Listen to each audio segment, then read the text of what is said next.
welcomes Metric. So excited to see you guys. Jeez. Last we talked, it was for Breaking Dawn, the Twilight Saga, and now here you are at Lollapalooza. And what an international extravaganza you guys have had personally and professionally. I mean, I had not read much about your backstory before Lollapalooza.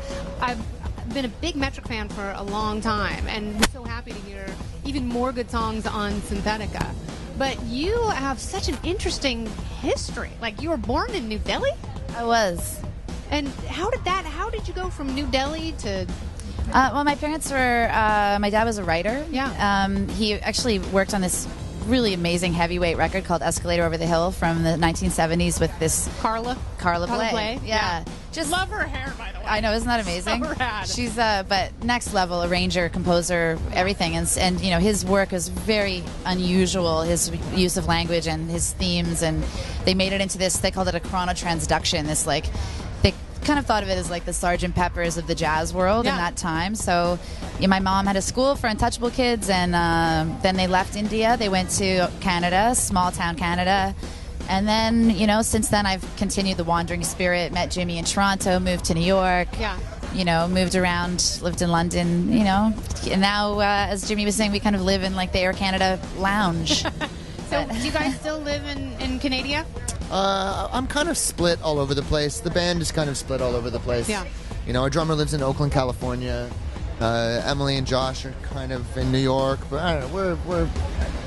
We live all over the place. Our studio's in Toronto, though, and our record company, which, you know, was our big gamble of putting the music out ourselves, is based in Montreal. Yeah. So there's definitely a real sense of identity and community that comes from the Canadian part of our band. Well, and you've done really well in Canada, and you know, my question is it naturally a more supportive place for music?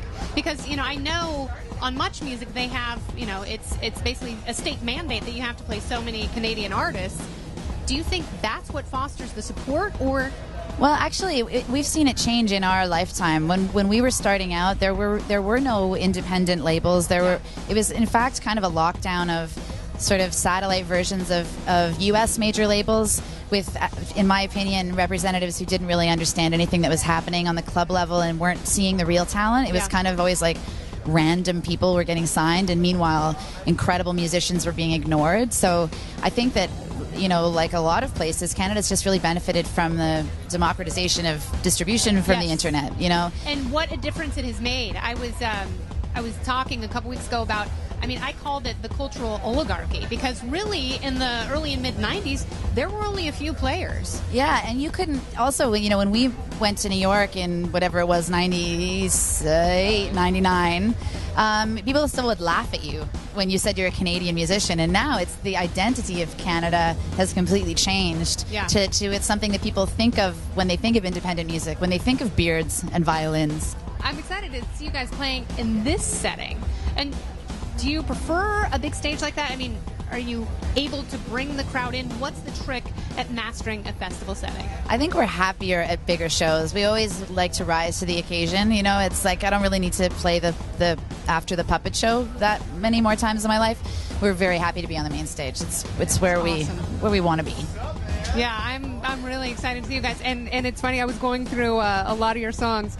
You have a line in Speed the Collapse, "Fate don't fail me now," which I thought was so great. And it's like, it's one of those clever lines where you're like, why didn't someone think of that before? Someone did. She's right there. I know. I love it. All right. Well, go see some music and make some music. Thanks for coming by. Thanks for having us. Emily, Jimmy, Metric. Awesome.